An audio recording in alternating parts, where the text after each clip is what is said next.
Chapter 64 of the Holiest of All by Andrew Murray. 7th section. Hebrews chapter 9, verses 1 to 28. The power of Christ's blood in the opening of the new sanctuary and the new covenant. Chapter 64. The holy place and the most holy. Hebrews chapter 9, verses 1 to 7. Now even the first covenant had ordinances of divine service, and its sanctuary, a sanctuary of this world. For there was a tabernacle prepared, the first, wherein were the candlestick, and the table, and the shewbread, which is called the holy place. And after the second veil, the tabernacle which is called the Holy of Holies, having a golden censer, and the ark of the covenant overlaid round about with gold, wherein was a golden pot holding the manna, and Aaron's rod that budded, and the tables of the covenant. And above it cherubim of glory, overshadowing the mercyseat, of which things we cannot now speak severally. These things having been thus prepared, the priests go in continually into the first tabernacle, accomplishing the services. But into the second, the high priest alone, once in the year, not without blood, which he offereth for himself, and for the errors of the people. In chapter 7, the eternal priesthood of Jesus has been revealed to us. In chapter 8, we have seen him as priest seated on the throne of heaven in his twofold work. He is the minister of the sanctuary in the heavens. He is the mediator of the covenant in the heart of man on earth. We thus know the priest and the sanctuary in which he ministers.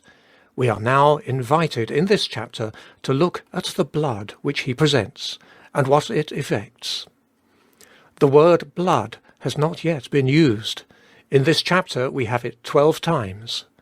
In the first half, 1 to 14, we have its efficacy in opening the most holy place, and in sprinkling our conscience to enter there. Then, 15 to 22, in dedicating the covenant and cleansing all connected with it. And after that again in opening heaven and putting away all sin, 23 to 28.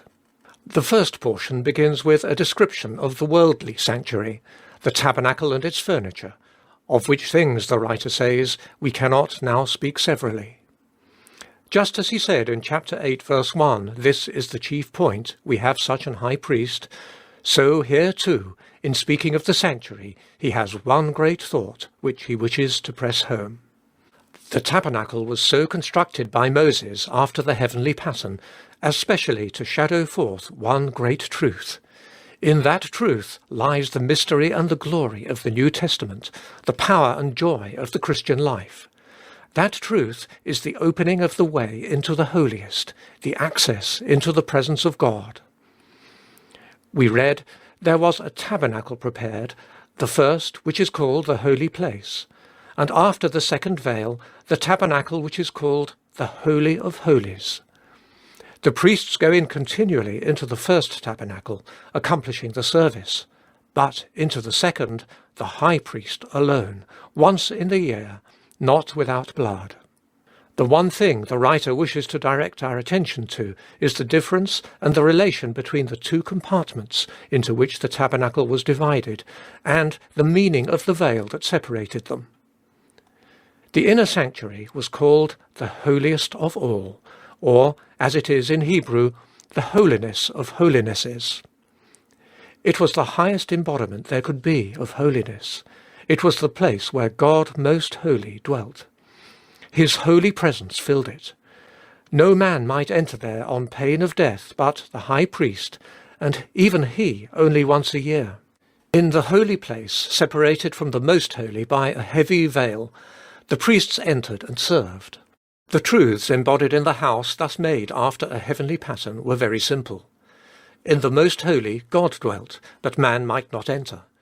In the holy place man might enter to serve God, but God dwelt not there. The veil was the symbol of separation between a holy God and sinful man. They cannot dwell together. The tabernacle thus expressed the union of two apparently conflicting truths. God called man to come and worship and serve him, and yet he might not come too near.